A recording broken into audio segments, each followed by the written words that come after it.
नमस्कार जोहार, आप सबका स्वागत है न्यूज़ फ्रेम पर।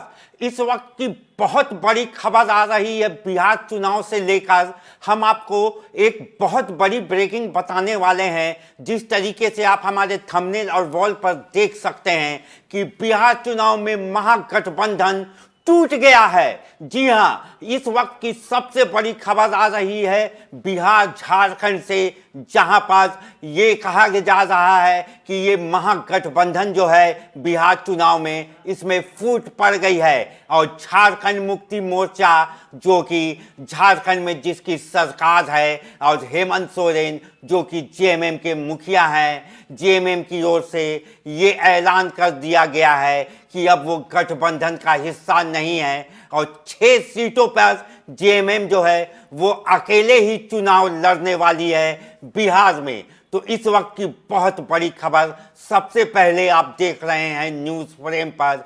हम आपको बता दें कि बिहार चुनाव में महागठबंधन में दो फाड़ हो गया है।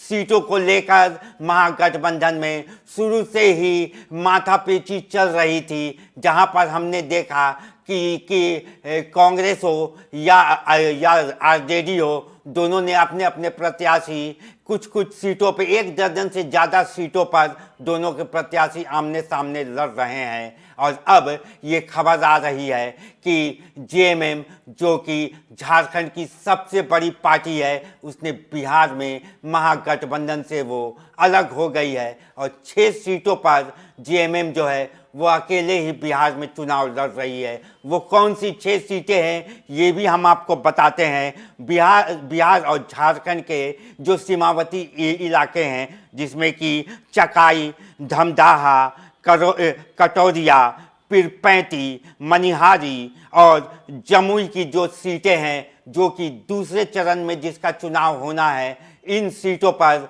झारखंड मुक्ति मोर्चा और हेमंत सोरेन की पार्टी अकेले ही चुनाव लड़ने वाली है। ये सारी सीटें दूसरे चरण के मतदान में आने वाली है। इसलिए कल जब पहले चरण पहले चरण के मतदान का नामांकन जब खत्म हो गया, तब आज जेएमएम ने ये बड़ा कदम उठाया है। आपको हम यहाँ पर बता दें कि जिस तरीके से तेजस्वी यादव से जेएमएम के नेता महासचिव विनोद पांडे और सुदीप्त सोनू, जो कि झारखंड सरकार में मंत्री हैं और जेएमएम में एक बड़ा कद इन दोनों नेताओं का है। तो सुदीप्त सोनू और विनोद कुमार पांडे तेजस्वी यादव से कुछ दिन पहले मिले भी थे और उस वक्त उन्होंने कहा था कि हम 16 सीटों की मांग उन्होंने की थी, लेकिन उसके बाद से जेएमएम 12 सीटों की डिमांड महागठबंधन से कर रही थी। लेकिन जैसे जैसे समय बीता, महागठबंधन ने जेएमएम को एक भी सीट नहीं दिया और बिहार में अपनी इस बेइज्जती को जेएमएम जो है वो बर्दाश्त नहीं कर पा रहा और अब उन्होंने ये घोषणा कर दी है कि 6 सीटों पर वो अकेले ही चुनाव लड़ेगी। हम आपको यहाँ पर बता दें कि जेएमएम के जो नेशनल स्पोक्स पर्सन है सुप्रियो भट्टाचार्य, उन्होंने कहा था कि अगर 15 अक्टूबर तक जेएमएम को सम्मानजनक सीटें नहीं मिलती हैं तो जेएमएम एक बड़ा कदम उठा सकता है। और आज 18 अक्टूबर को वो बड़ा कदम उठा लिया गया है। यहाँ पर एक और जहाँ हम देख रहे हैं कि एनडीए जो है वो अपने गठबंधन के धर्म को निभा रही है, लेकिन इंडिया गठबंधन या महागठबंधन में ऐसा कोई धर्म का पालन होता हुआ नहीं दिख रहा है। इसी महागठबंधन के राजद को जब झारखंड में चुनाव था तो आपको बता दूं कि जेएमएम ने 6 सीटें उन्हें दी थी, जिसमें कि राजद का एक मंत्री भी झारखंड में है और जिनका नाम संजय यादव है और उनके बेटे जो हैं वो भी बिहार में चुनाव लड़ रहे हैं। लेकिन झारखंड की सबसे बड़ी पार्टी झारखंड मुक्ति मोर्चा, जो कि जिसकी अगुवाई हेमंत सोरेन कहते हैं, उनको एक भी सीटें बिहार में नहीं दी गई। अब इस दंश को जेएमएम कैसे झेलेगा ये तो आने वाला वक्त बताएगा, लेकिन 6 सीटों पर जेएमएम जो है वो अकेले ही चुनाव लड़ने जा रही है और इसका असर महागठबंधन के वोट शेयर में जरूर देखने को मिलेगा। और जेएमएम, हालांकि बिहार में जेएमएम का कोई बहुत बड़ा अस्तित्व नहीं है, सिर्फ 2010 में हमें याद होता है कि एक विधायक जो है वो जेएमएम का बिहार में बना था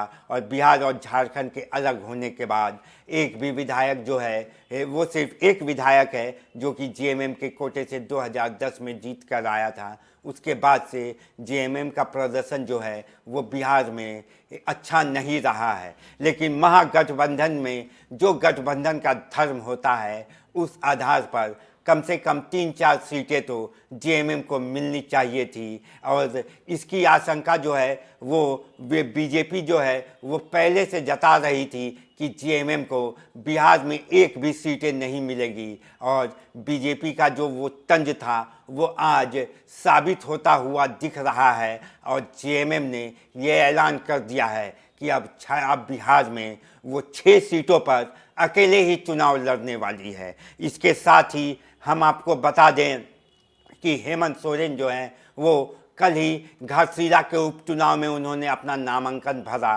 अपने प्रत्याशी का नामांकन कार्यक्रम में वो गए थे और जिस तरीके से घाटशिला के उम्मीदवार जो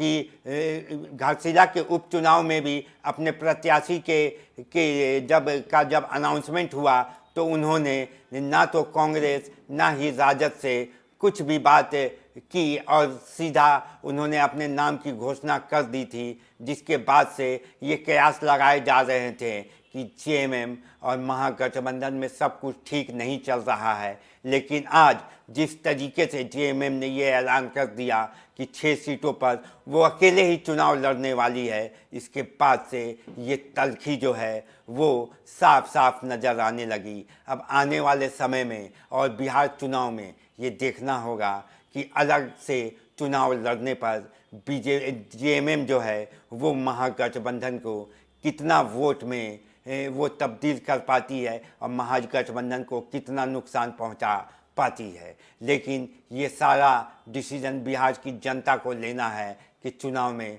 उन्हें किन्हें वोट देना है और किन्हें नहीं देना है। अभी के लिए बस इतना ही। देश दुनिया की बाकी खबरों के लिए आप देखते रहिए न्यूज़ फ्रेम।